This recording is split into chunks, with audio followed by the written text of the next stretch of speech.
she said, Michelle Johnson. I'm the school psychologist in Breathitt County. Actually have two. Oh, you just put it up there.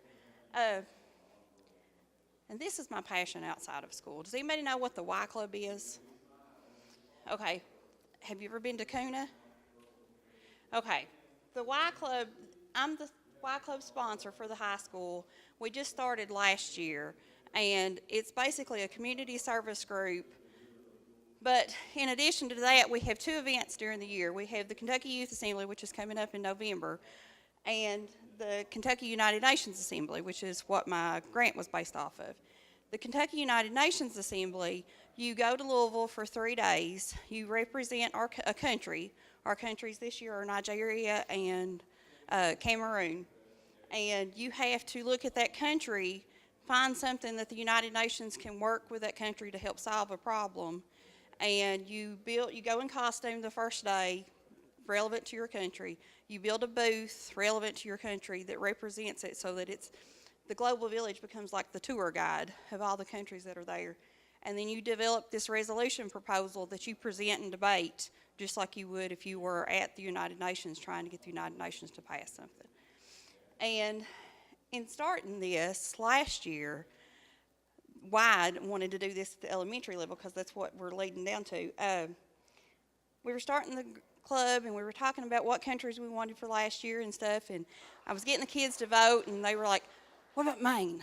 And I'm like, that's state, you know. And it was just all these things that they just, you know, he was talking about inspirations this morning. I was blessed to have a very strong world history civics teacher in high school that made me very passionate about cultures and worldviews and stuff. And, you know, it's just they had no concept of where countries were or what their culture was or how it impacted the world. And this is the most amazing experience I've had. It is absolutely mind-blowing to go to these events and hear high school students talk about world issues and be passionate about it. And I mean, they make me cry. They've got so much passion about what they're doing. And we do it at the middle school and we do it at the high school. And this summer it came to me, I was like, wouldn't it be great if we could get the elementary school students thinking about this, just on an easier level for them to get them ready for middle school and high school? So what I wrote my grant for was to do an elementary Kuna. And so we called ours the B Kuna, Breathitt County Kuna. And what they're going to do is they're going to pick a country. We've already met with some of the kids. We've got 9 groups already signed up. They're going to pick a country. They have to come learn about their costumes. They'll have 2 kids in costume. They have to build a booth, and they have to come up with a resolution. They have to identify a problem that's going on in that country, and we'll work with them about what the United Nations can do and what they can do to help that country solve that problem and integrate it into their booth. We're not going to make them do debate in 5th and 6th grade. We're not going to integrate that just yet. If we think they can do it, we may pick that up and do it again next year, because I'd really like to make this an ongoing thing. And we're going to integrate QR codes into their booths, and we're actually going to do it for the high school when we go too. We're going to use Weebly to build a website based on their country with QR codes that, like, if they choose China and they've got a little Chinese dragon in their booth, they can put a QR code with it and it'll link to a video that they can have a QR reader. We'll show them how to install it, an app, you know, the free apps for the readers and everything. And it'll have a video of a Chinese dragon in a parade or something, so that it makes their booth more interactive and whatnot. And with the money, we're going to buy headphones for people to use. We'd like to buy a couple iPads if somebody doesn't have a smartphone when they come. When we have the event, the culminating event at the end, we'll show them how to install the free reader app, and we'll have a link for them. And then the supplies for the costumes and the booths and everything, because it can really be financially expensive. I think we spent $700 last year between costumes and booths just for that part, let alone for the travel. But no, I actually had a teacher yesterday was talking to me about the high school kids, and she said they truly love that. She said, I don't know how much you realize they enjoy that. She said, but you hear them talking about it all the time. So we've got Pakistan, Romania, Mexico, Ecuador, Cuba, I think that the 5th and 6th graders that have signed up this year, that's the country, some of the countries they've already picked. Anybody got any questions? Because I could talk about this all day long. Yes. No, we get to pick the country. Actually, it's one of those events that the 2 weeks leading up to the day they open it, we get emails every day from the YMCA. The Y Club is sponsored by the Kentucky YMCA, so I left that part out. We get emails from our advisors in Louisville from them that, selections coming up, have your countries picked out. And at 9 o'clock on a certain day, it's like trying to get tickets to your concert. You're sending it in. And you get to choose up to 10 countries. And the way we did it, because we knew we were going to get 2, because you take 4 to 15 kids for CUNA. It's 4 to 15 kids per country. And so we knew we had enough that we wanted 2 countries, so we picked our countries in pairs and stuff. And we actually got the ones our first choice this year and everything. Last year, we had France and Germany.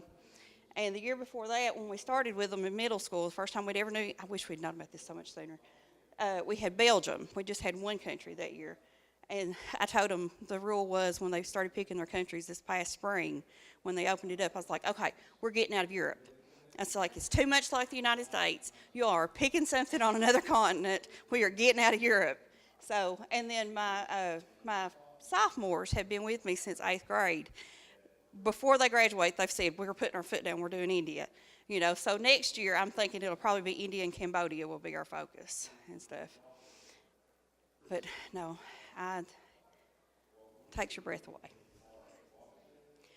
CUNA is and KY is both in Louisville. We're at KY, KY is the Kentucky Youth Assembly, and it is a congressional simulation. So we just wrote our laws for that, and it's also in Louisville. It's at the Crown Plaza out by the fairgrounds, and it's 3 days there that you do. You're either assigned to the Senate or the House of Representatives, and you do that. And then the United Nations one, they do it downtown at the Galt House and the Marriott and stuff. And so 1,200 kids last year. They added a high school group so they could make them smaller, and I think they're going to be about 900 per kid that time this year. But the first day with CUNA, because it's something, I know you work at the high school and stuff, highly recommend. And you high schoolers beg somebody to do it, I'll be willing to help. I honestly think there's only 3 schools in Eastern Kentucky that do it. And it would be great to have more people up there. But the first night you do the Global Village, which is the booths, and the Parade of Nations, where you have to have a sign board and a flag, and everybody goes through and introduces their country. And then you have the Global Village that first night, and then the second day you start debate. So, but no. And then for the culminating event, after we have our events in the spring, we're going to have all the elementary groups come to the high school and put on a show, and then we're going to have some programs for them, some literacy or some world language events and just activities that morning, before the public gets to come in as sort of a reward, some kind of fun things for them to do, and then we'll open it to the public that afternoon and let the schools bring their kids in and stuff. And we'll have our booths set up at the middle school and the high school. We actually picked the same countries this year. That makes it so much easier, because I ended up helping both schools, and last year we had 3 countries because the middle school had Taiwan, and I was about to go crazy. I was like, I can't do 3 countries. This is killing me. I told them, I said, if you do it next year, you're getting the same countries as us. But it's well worth it. Thank you.